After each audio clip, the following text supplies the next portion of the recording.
Hello, everyone. Dr. Victoria Scorbo here, speaking to you from the Seeds of Transformation Healing Center in Wareham, Massachusetts. And today we're going to do the astrology of July 2020. I've already done the numerology and Kabbalah of that. We're going to do two separate videos so that they're not, one is not too long. So I hope you enjoy this. So before I do that, I just want to thank Ona for her beautiful gift of the pillow she made for me. And I thought I would show it to you. Isn't it lovely? And I have a blue leather, what do you call those things? That your feet go up? Recliner. And it matches perfectly. And it's great lumbar support, and I'm going to put it in my lumbar right now because the chair that I'm in does not have any lumbar support. So I just wanted to show that to you guys and thank Una for her beautiful gifts. She also made me a little bag for my cards, and I put my new Oracle, Earth Oracle deck in it. It's just perfect for that deck. The energy of the bag and the energy of the cards just go beautifully together. And then I also wanted to point out this that I'm wearing. This was a gift from my students. And I'm going to bring it up to the camera because it's just really quite beautiful. And it's, I think it's called Oregon, right? Or something like that. Or Oregon. They make it with resin and there's crystals in there, and there's a little spiral. I don't know if you can see it. It's kind of hard to see. Looks like a little labyrinth spiral connecting the higher to the lower. And of course, right in the center there is the heart chakra. So whenever I talk about the heart chakra is where the higher chakras and the lower chakras come together. This is actually a representation of that. Oops. And it's just so lovely. And I want to thank Sherry and Jackie, two of my longtime students, for that wonderful gift. So I just wanted to give people the thank yous like this. So let's get to the astrology of July. And I have to share my screen, so if you just give me a moment to do that. All right, here we go. Okay.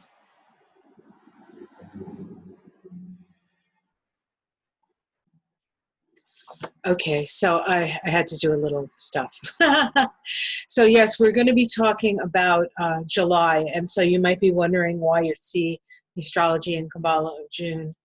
I just want to make a point about the energy of June and the energy of July. So see my hair, we have a couple of little horns coming up, my little Puerto Rican curls. It's a little humid today, so sorry guys. All right, so this was the start of my Kabbalah and astrology of June, and I want to share it with you because I feel like this was a perfect encapsulation of where we stood in June. We were kind of on alone. You know, a lot of us were in quarantine or not quarantine. We're in lockdown. The world seemed very far away to many of us. To some of us, not so far away. We were in the middle of it. So thank you to those people who were essential and out there, making sure that those of us who stayed home could do things like eat and get taken care of in hospitals and such. But there was this, it felt like the tide of life had just sort of all gone out. And so the astrology, the picture for the astrology in Kabbalah of July is this. And I use this picture because now the tide is coming in. We are getting some answers. We are seeing some consequence to our actions. And that is reflected very much so, both in the numerology, which July is an 11 vibration. And 11 is a karmic number, right? As you sow, so shall you reap. It's the vibration of cosmic justice. It's also a master number, master spiritual teacher. And so for those spiritual teachers out there, it is time for you to teach. So start expressing yourself while keeping yourself in balance. So that's really important. Okay, so I want to go to a little diagram before we get into the actual astrology. And this might seem a bit technical to folks, but you'll see why we're doing this. So this is called, this is the circle that a normal astrological chart would have 12 slices. You can cut up a circle in many different ways. This is an 8 sectioned circle, and this is considered what they would call the lunation cycle. And it is the cycle between the sun and the moon that occurs every month. But you can take any 2 planets and put it on this cycle, because each one of these slices of the pie represent a theme that we go through. Now, when you have a conjunction of 2 planets, whether it be the sun and the moon or any 2 planets, we're at the starting point. So a lot of times when I talk about things, I say this was seeded at this time, right? The seed that I talk about is the conjunction. And then depending on the planets that we're dealing with, for one planet is always going to be faster and one planet is always going to be slower. And so the faster planet moves away from the slower planet, and eventually we come back to that conjunction. And some of those conjunctions are quick, as in new moon to new moon. So every month we have a new moon, right? So that is a cycle of the sun and the moon. But when you talk about sort of the further out planets, like at the beginning of this year, we had Saturn and Pluto come together after, I think it was 38 years. The last time they came together was 1982. And so in 1982, Saturn and Pluto were conjunct in the latter degrees of Libra. And then it took until 2020, January 12th of this year, for those 2 planets to come back together, and they did it in Capricorn this time. So this is definitely, this is how we talk about cycles. I bring this up because at the beginning of the year, there was a lot of planets in Capricorn. We had Jupiter in Capricorn, we had Pluto in Capricorn, we had Saturn in Capricorn, we had the Sun in Capricorn, we had Mercury in Capricorn, on and on and on.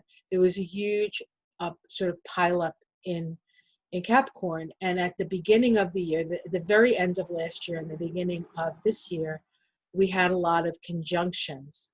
And those conjunctions were the seeding of all this Capricorn energy. Now, as we come into July, what's happened is the faster moving planets have made it to the 180-degree place. And so this is considered the full moon phase. All the energy from January to July, okay, of these, we're going to see all the oppositions that come up, and many of them are coming up, I think, in the 3rd week of July. I just want to sort of set this up for you guys, so when I get to it, you'll understand what I'm saying. But so we have this fruition.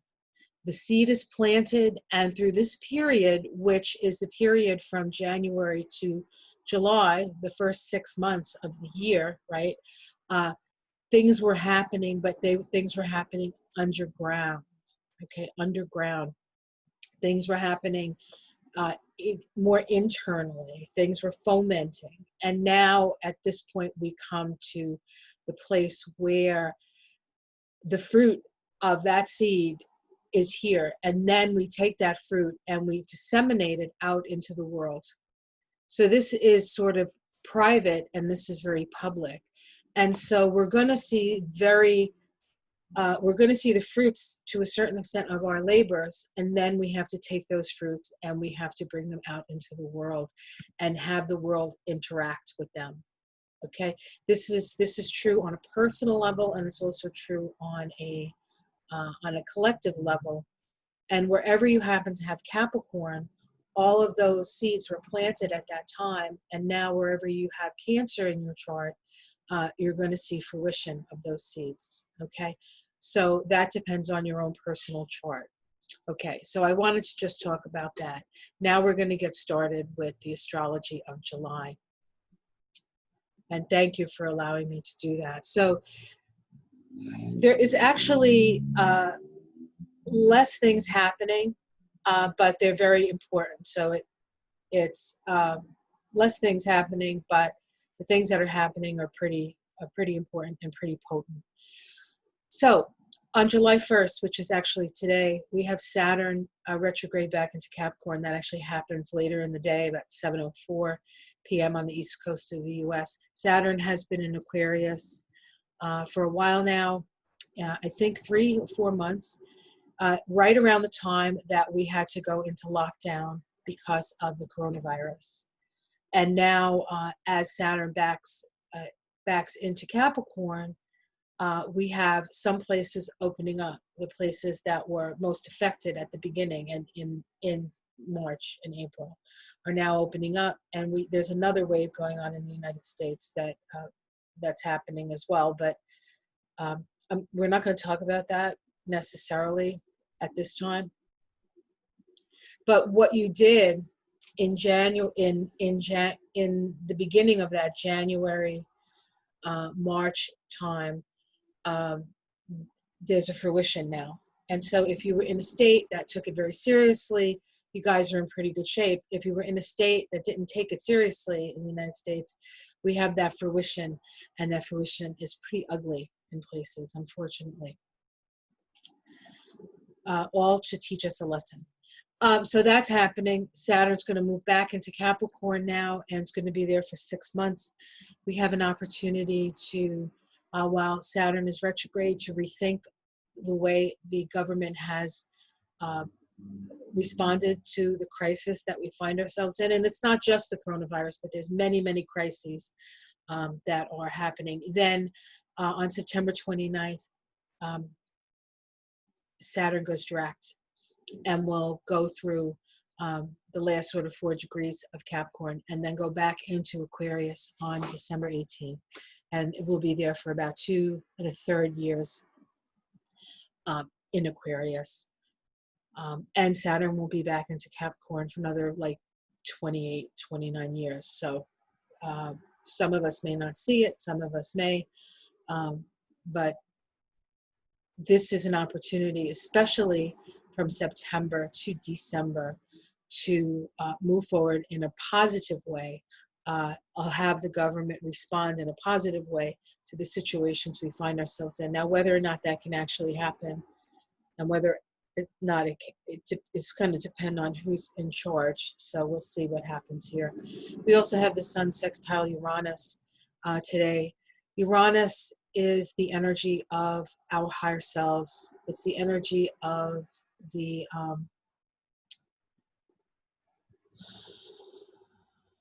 it's the energy of our past lives, and our future possibilities. So as it makes a supportive connection to the sun, those things will be illuminated. Things from the past can come up. Things from past lives can come up. We could be easily triggered, but we're also open to new ideas and out-of-the-box thinking. This can be very helpful at this time because we need new solutions to old problems. If we use old solutions for old problems, we will continue to have the problem. Okay. So now we're to the second week, and on the second week, we have that full moon lunar eclipse at 1338 of Capricorn. The sun is at 1338 of Cancer. This is the last of the eclipses of this eclipse cycle, and it is a full moon eclipse, so it's emotional. There's a lot of sensitivity. And the saving symbols and we have to remember before I get to the saving symbols, that this is a lunation cycle that we're talking about, the sun and the moon. And the seed of that was the eclipse, the solar eclipse, annular solar eclipse that occurred on the 21st of June. So on the sort of pretty much right on the solstice. So very, very powerful new moon solar eclipse. And now we're 14 days later, we're seeing the full moon express. All eclipses are sort of reboots. All eclipses in some way disrupt the magnetic field of the earth, giving us opportunities to move to different places, energetically, and sometimes even physically. A lot of people pass at these eclipses. So if there's somebody who's sick, who are very, very old, this is a possible doorway. Very often eclipses act as doorways for us. So the Sabian symbol for 14 degrees of Cancer, which is where the sun is at in this full moon, is a very old man facing a vast dark space to the northeast. These are the Sabian symbols by Dane Rudger. The keynote here is fulfillment in transcending and changeless wisdom. So the very old man is symbolic of ancient wisdom, and the northeast is symbolic of the place pretty much where the sun rises. So there's an illumination. So this is an opportunity for us to connect with some very, very ancient wisdom. And if you are connected to your past lives, your Akashic records, that was the word I was looking for. And of course, we have this Uranus sextile the sun right now. We have access to those things. So we will utilize our wisdom. The Sabian symbol for 14 degrees of Capricorn, which is where the moon is at, is an ancient bas relief carved in granite, remains a witness to a long forgotten culture. And the keynote is the will to unearth in our culture, as well as any culture, what has permanent value and let go of non-essentials. So this is about getting down to what is essential, and that sensuality, that granite bas relief is what are we standing upon? What are we standing upon? And because we're talking about long forgotten cultures, the culture goes away eventually. All cultures pass, but the truth, or the truths that culture may have, the essential truth of the culture remains, and we build upon that, and we build upon it. So there's this real sense of connecting to the ancient past and letting go of all non-essentials at this time, which is something that, and the most ancient of past is our connection to the earth. And so that is something that we have to remember. We have to remember that we are both spirit and flesh, and that it is the combination of those things within our heart that evolve us as a species. And we're evolving, and the earth is evolving, and the animals are evolving. And those places, and as above, so below, the higher realms are also evolving. Everybody's sort of moving up the evolutionary ladder at this time. Actually, we're always moving up the evolutionary ladder, but there are times when there are big shifts, and we are in that shifting time now. Here is here's the chart. This is for Washington, D.C., so I'm sorry for my other people who watch from other countries that I'm looking at Washington. I'm looking at the United States.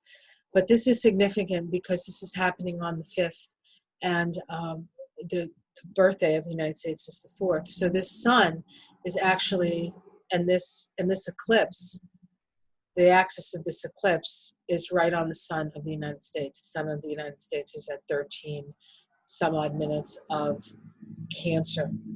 So if we look at this, we see that we have the sun conjunct Vesta. Vesta is the goddess of what we devote ourselves to.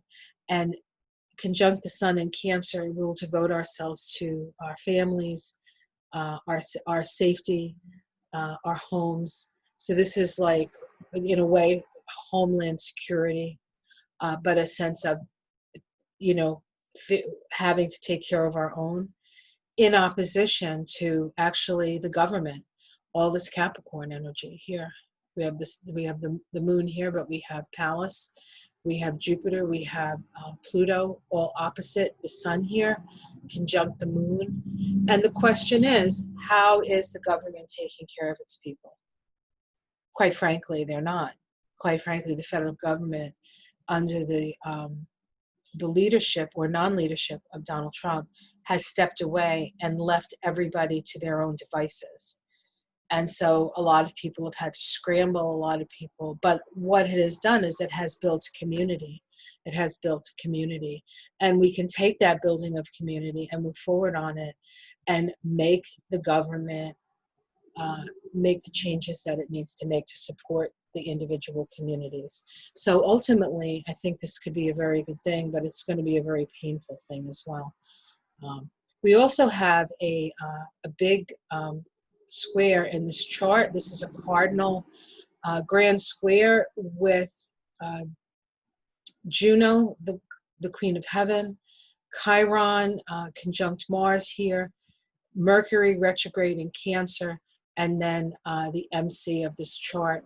And so the MC is sort of the like highest point. It's the point of sort of the outer expression. And so people are going to be demanding that the government do what the government is there to do. And we're seeing things for what they really are. We're seeing things for what they really are. And if you don't know what's broken, how can you fix it? Okay, so on the 8th of July, this is still in the second week, we have Mercury square Mars. This is a first quarter crisis in action square. This is like speaking out and saying, what are you guys doing? Okay, this is actually the second of three because Mercury's retrograde. The first one occurred on May 11th when Mercury was in Taurus and Mars was in Aquarius.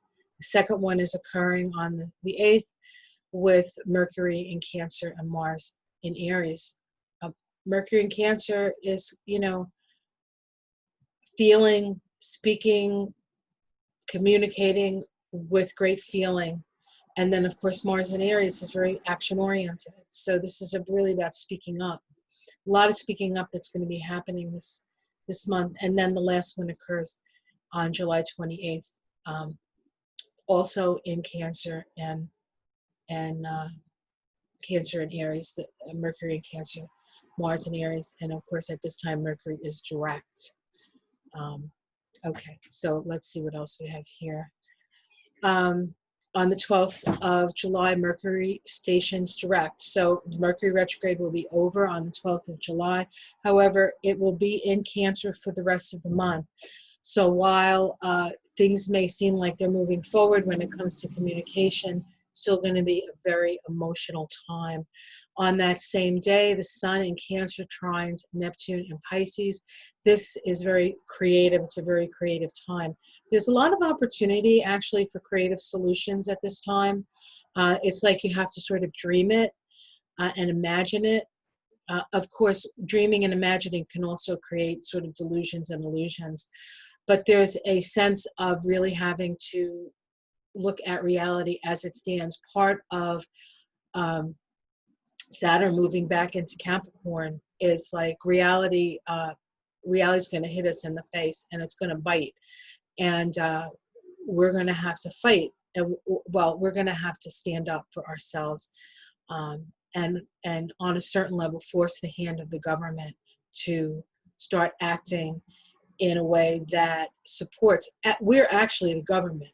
We're actually the government. It's not really the government that's in the way. It's those people who feel as though who are making the rules. So the Senate, right? The Senate, maybe the House for some people would feel that, but the executive branch, all of the like higher up stuff is dysfunctional, and it's been dysfunctional for a while. It's just that now it's pretty much all dysfunctional all at the same time. And that's not doing anybody any favors. And then, of course, we have Trump as president, which is just making a bad situation so much worse. On that day that Mercury goes direct and the sun trines Neptune, we also have the moon in Aries squaring the sun. This is the last quarter crisis in consciousness square. This is where we question authority. So we can see in this third week, because we're in the third week now, that this is when things are going to start to really sort of come to fruition. Now, what I want to talk about now is that fruition cycle that I started this with the seed phase and now the fruition phase. And this is the beginning of that fruition phase. On the 14th of July, the sun in Cancer makes an opposition to Jupiter in Capricorn. This particular fruition cycle began back when these two were conjunct at the end of last year at 6 degrees of Capricorn. That was on December 27, 2019. Incidentally, on December 26th of 2019, we had an eclipse. It was a very powerful eclipse. It sort of started the end of last year. Actually, December of last year was sort of a prelude to 2020.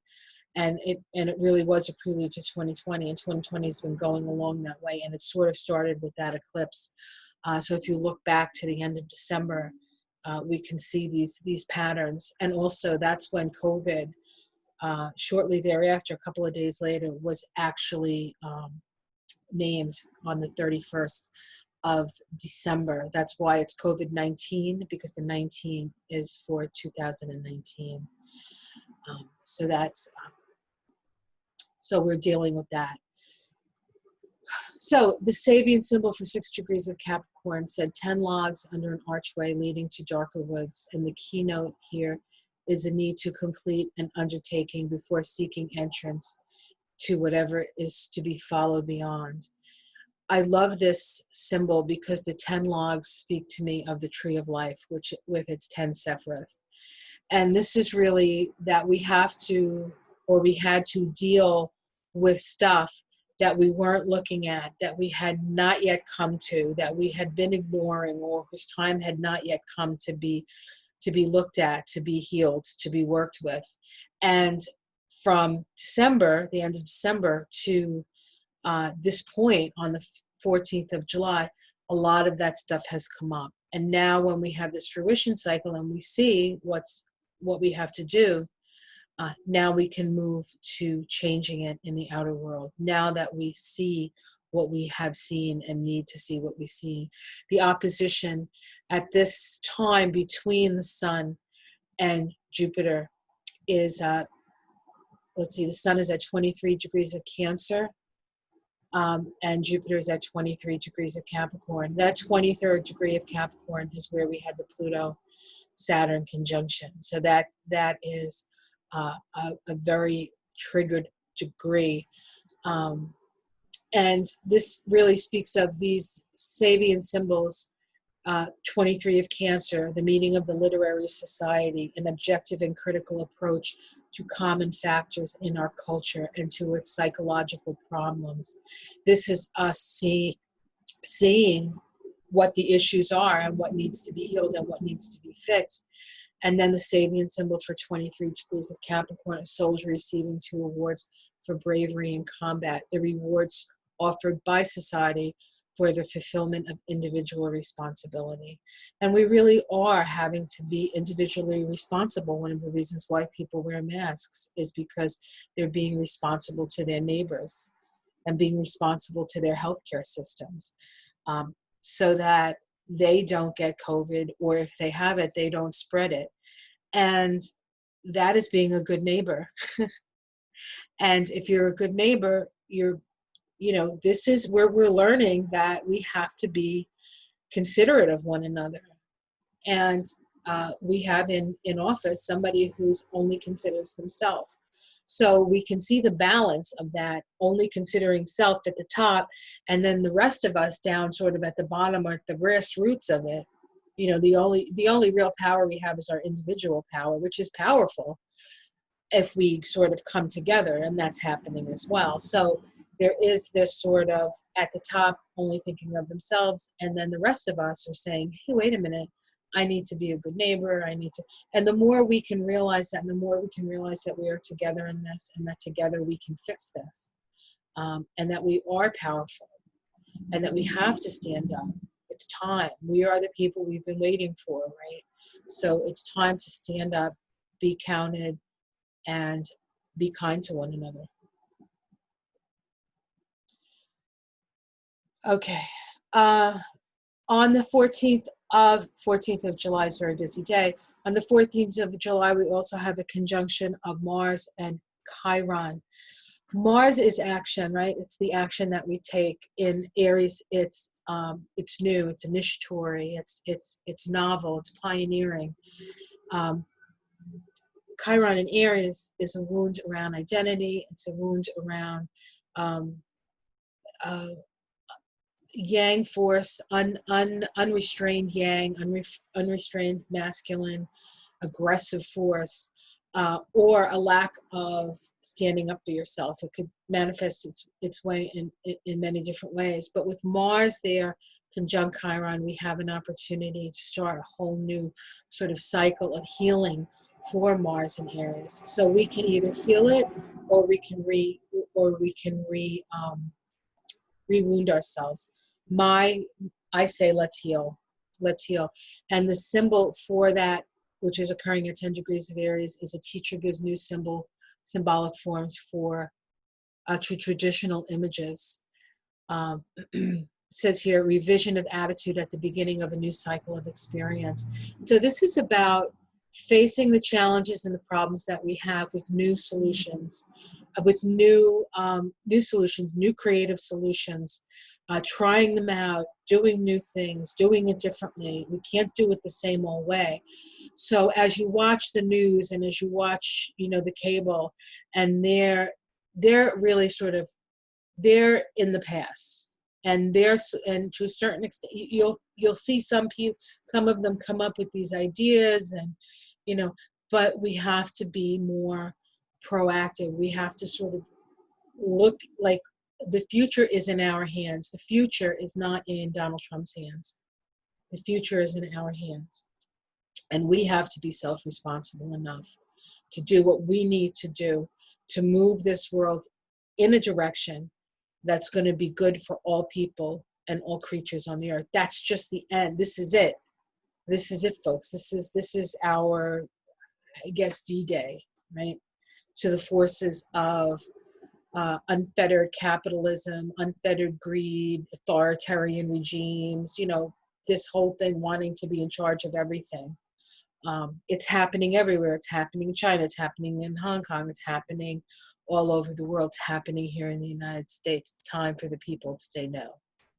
We're going to have a different future here. We have the right for that. We have the right for that. And we all came here to do this anyway. So we got to get up off our couches, so to speak, even though for a lot of us, you can't leave your house, or you have to leave your house with a man. There are still ways.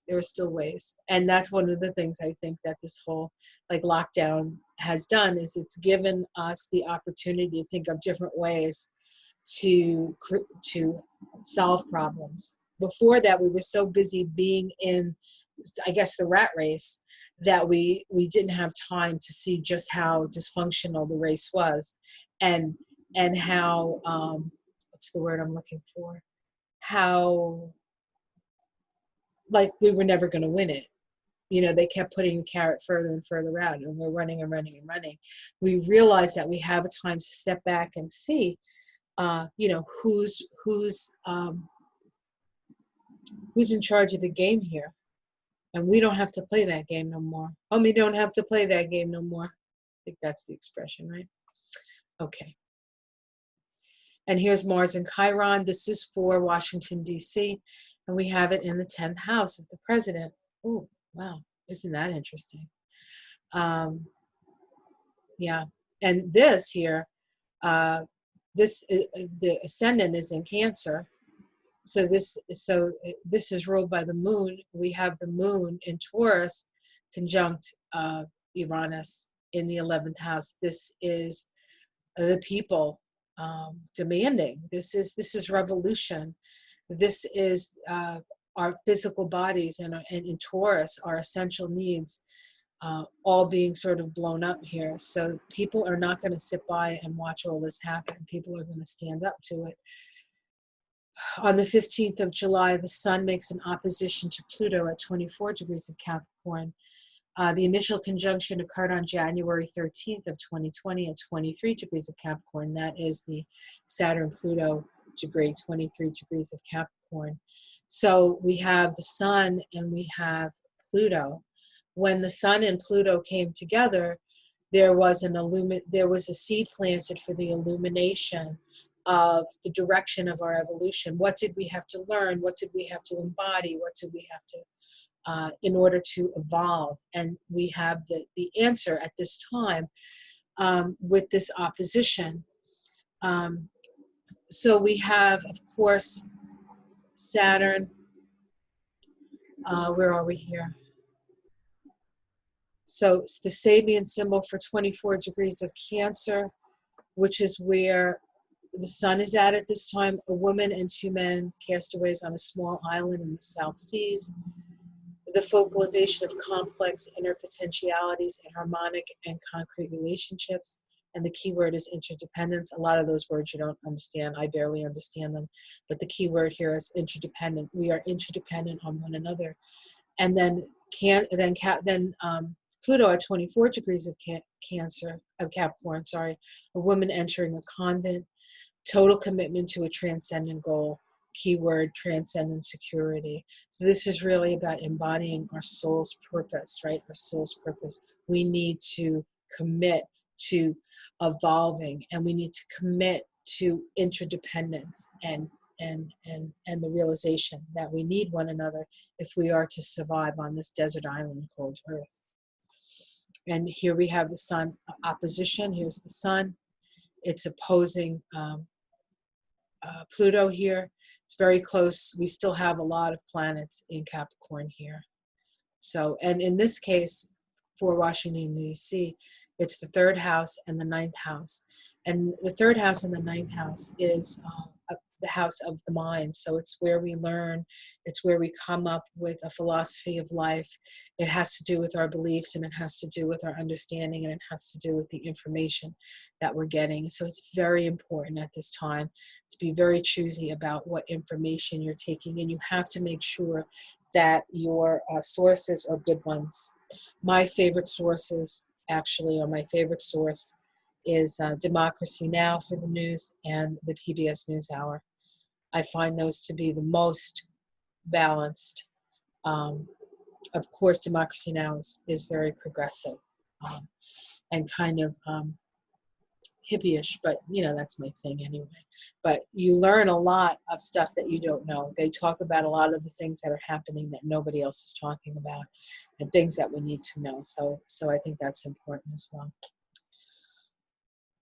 Now on the, what week are we in here? We're in week 4, and we have another opposition. And this is between the Sun in Cancer and Saturn in Capricorn. This is occurring at 29 degrees of Capricorn. The initial conjunction was on January 13th, 2020 at 23 degrees of Capricorn. There's 23 degrees of Capricorn again. This is all connected with the Pluto-Saturn conjunction, because that happened the day before at 23 degrees of Capricorn, right? So we have the opposition now, the fruition. What have we become aware of? What was seated at the time? Sun, Saturn. Sun, Saturn is interesting because Sun is the center of our solar system, and Saturn is considered the outer limit of the solar system. It's the last planet we can see with our naked eye. So it is the planet that sort of rules over three-dimensional reality. And then beyond Saturn, we have Uranus, and we have Neptune, and we have Pluto, and we have Eris, et cetera, that are out there. But in order to see those, we need a telescope. So we need to use we can't just use the 5 senses to see those other planets. We need to use a higher sense, like our third eye. So the planets outside of Saturn depend more on our ability to utilize a tool, and that tool in this case for us as individuals is our third eye, and as astronomers or scientists would be a telescope, right? So, so we can see the long view. That's more galactic. But here we're dealing with reality as it stands. And so this is important because this shows us where we're at. And because it's happening at the last degree, almost the last degree of Capricorn, it's especially potent. Okay, so we're really seeing the boundaries here. So for 29 degrees of Cancer, where the sun is at, a Greek muse weighing newborn twins in golden scales, the intuitive weighing of alternatives. That's the keynote. For 29 degrees of Capricorn, where Saturn is, a woman reads tea leaves, the ability to see signatures of hidden meaning in every occurrence, drawing one's attention. And the key word here is clairvoyance. Okay, the Greek muse is symbolic of a muse sort of inspires us, and we're things, two alternatives like newborn twins, right? So two alternatives are being measured on scales, and of course scales are symbolic of Libra, and Libra is symbolic of that oppositional force, and it's in Libra that we finally become aware of the other. So we're becoming aware of the whole sort of gamut, and yet both these symbols talk about utilizing our intuition, utilizing our connection that is beyond that third dimension. So while we see what's here in this third dimension, and it's like right in front of us, this is what we have to deal with. These symbols are saying connect beyond that third dimension. And it was Einstein, right, who said that you can't solve a problem at the level of the problem. You need to move up a level. And that's what this is saying for us as well. And then on the 20th of July, we have a new moon in Cancer. There are two new moons in Cancer. One was at 0 degrees, 29 minutes or 21 minutes of Cancer. And this one is at 29 degrees of Cancer. And it's the same symbol as we had the opposition to Saturn. So this is an opportunity for us to really decide where we want to go. What is it that we want to create? What's the next step? Because now we have the next half of the cycle, right? That's going to be out into the world. And this is when things get crazy. This is when people are interacting with each other, and it's less of an internal and it's more of an external sort of energy. So this is an opportunity for us to plant a seed, new moon, after making a choice. What does your choice want to be? And here's that new moon. Here it is up in this case for Washington, D.C., it's up in the 9th house. It's a new way of believing or thinking. And we have Saturn down here, of course, because it just had that opposition down in the 3rd house. Okay. And we have to let go of old beliefs, and we have to be open to new ideas. North Node in Gemini. Okay. So on the 22nd of July, the sun moves into Leo, and things start to lighten up a bit. Okay, so things are really intense and heavy, and all the stuff comes into our awareness. And then the sun moves into Leo, and Leo is about creative self-expression, very creative. So this is actually a good energy to sort of move into, because we see the problems and now we have to create the solutions. And it always feels a little bit happier when the sun moves into Cancer. Moves into Leo. And I'm a Cancer, so I know there's always that sort of emotional heaviness that comes, and it's a time for us to work within that realm. And then Leo comes and says, okay, I've made some sense of what I'm feeling. Now let's create some things. On the 22nd, we also have Mercury making a sextile to Uranus and Taurus. Mercury, of course, is how we think. Mercury is the lower mind. Uranus is the higher mind. And this is a sextile, so there's opportunity for connection here. Okay, opportunity to open the lines of communication between our higher mind and our lower mind. So stay open at this time. And of course, the sun's in Leo now, so this is a perfect time for this, really. And this is the this is the third sextile of these planets. Let's see, the first one occurred on June 5th. That was the eclipse that really in America started. It was the eclipse in Sagittarius. The moon was in Sagittarius, the sun was in Gemini. That's when a lot of the people came to the streets. That's when that all started. That was an eclipse, okay? So that was powerful at that time. The second one was on June 30th, which was today's July 1st, so that was yesterday. So more realizations. And now this last one, July 22nd, the same day that the sun was into Leo. On the 27th of July, we have another synodic cycle at a point. This synodic cycle is actually one that began in 2009. It's Jupiter and Neptune. This is the second of three exact sextiles, sharing what we know. The sextile has the energy of Aquarius, so this is about sharing what we know and understand. Jupiter and Neptune are both expansive energies. Jupiter expands until it comes up against the boundaries imposed by Saturn. Neptune can expand into infinity. When these two planets conjoin and start their synodic cycle, the theme is around the expansion of unity consciousness within the limits of Saturn.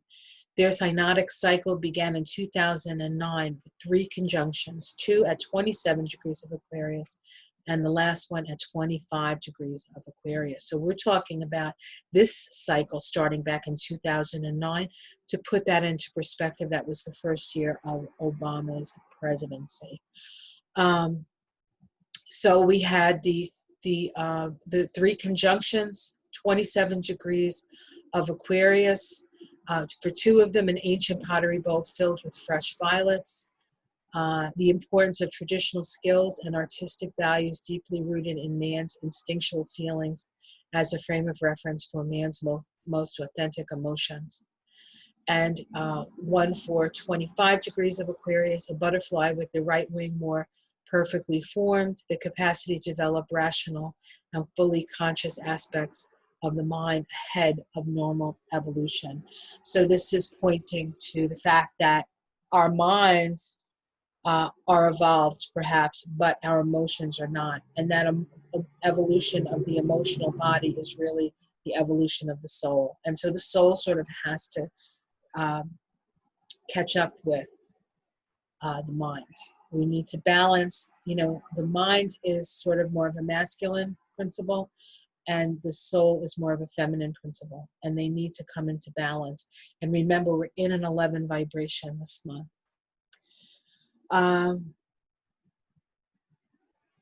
Okay, where are we? So I want to read this. This is about all of these sextiles that are happening. February 20th of 2020 happened already. July 27, 2020, and then the last one in October 12th of 2020, are all in Capricorn and Pluto. Capricorn with Jupiter in Capricorn and Neptune in Pisces. The energy combination of Capricorn and Pisces is disciplined grace. I got this from Astrology of July. Capricorn is the hardest and Pisces is the softest of the signs, yet water dissolves crystals and the sea erodes rocks.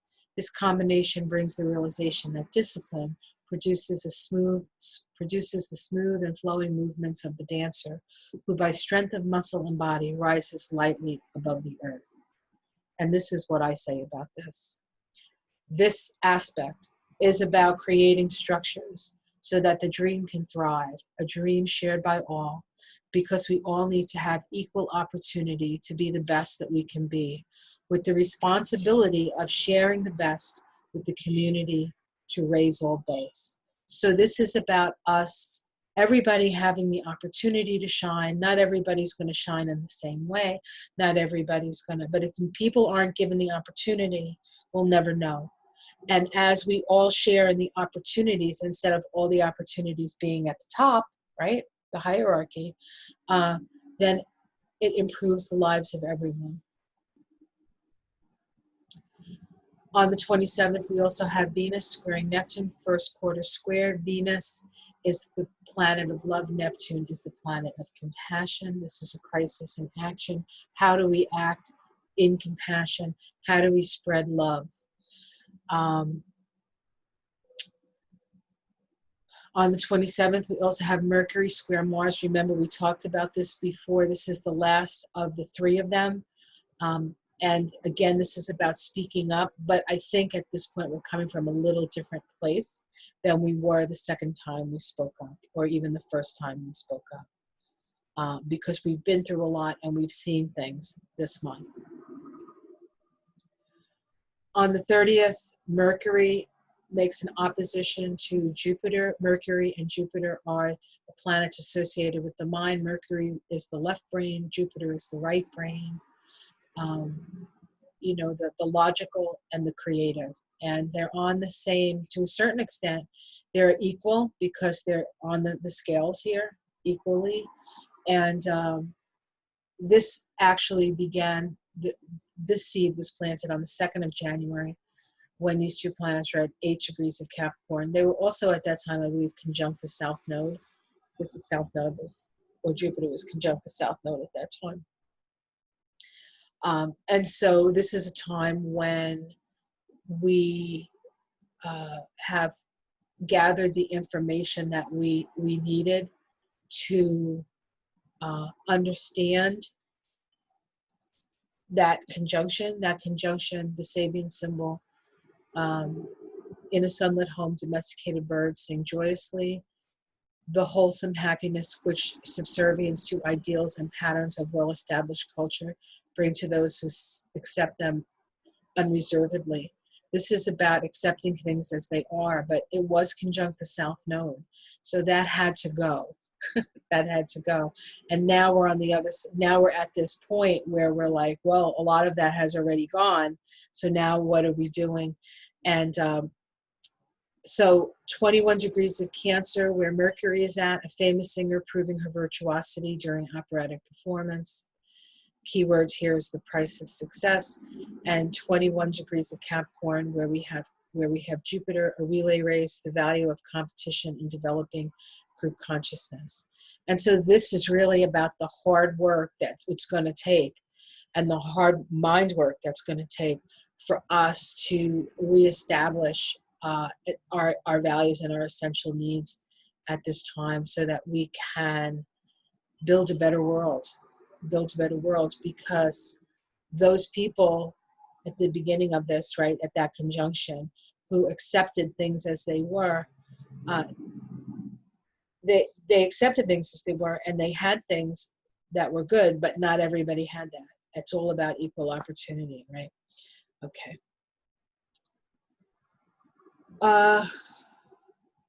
We have a trine between Mercury and Neptune, creative, self-expressive trine at the last day of the month.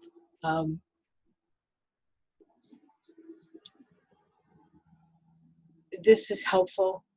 This helps us to visualize a better world. This helps us to, but it is Neptune, so we can get a little over idealistic. But you know, what's that expression? Shoot for the moon. If you miss, at least your arrow ends up in the stars, or something like that. So there's that energy to this. And I believe lastly, there may be one more aspect, I don't know, but we have Venus and Pluto making an inconjunct. This is a challenging aspect. Most of the challenging stuff happened while the sun was in Cancer, and then the sun moved into Leo and things seemed to have lightened up a bit. This reminds us that we're not out of the woods. We'd like to think so, right? But we're not. This is really about the adjustments the mental adjustments that we need to make to believe that we deserve to be authorities in our own lives. And it has to do with the need to both know that you deserve it, but know that your deservability doesn't come from an egotistical place, but comes from a place of wanting to be of service to others, and then ultimately to gather with others and to work with others to actually create a more equitable situation for all. The key word here is inner strength. So we need a lot of inner strength. So here we are at the end of this. We have the footprints in the sand. I should have put the footprint prayer with Jesus, you know. I saw footprints in the sand, and there were times when there was only one set, and Jesus said, that's when I was carrying you. We have to, at points during this month, carry each other and share the burden and share the glory at the same time. We can do this. We can do it together. We can't do it alone. We cannot depend on the people at the top to change anything, because why would they? The change has to come from the ground up, the grassroots, just like Bernie Sanders said, and move forward. Put one foot in front of the other, and we will find ourselves. Put one foot in front of the other, and soon you'll be walking across the floor. Sorry, that's a terrible key. Anyway, just put one foot in front of the other. Hold each other's hands. I know you're probably not supposed to do that, right, with COVID, but let's help support one another and stand for our brothers and sisters, especially those who aren't allowed to stand for themselves. Take care of yourselves. Have a lovely and blessed July. Thank you so much for all your comments. If you would like a reading with me, I have availability in July. There are links below. If you'd like to donate to my channel, that's always gratefully appreciated. Have yourself a beautiful, beautiful July, and I will see you again tomorrow. Take care.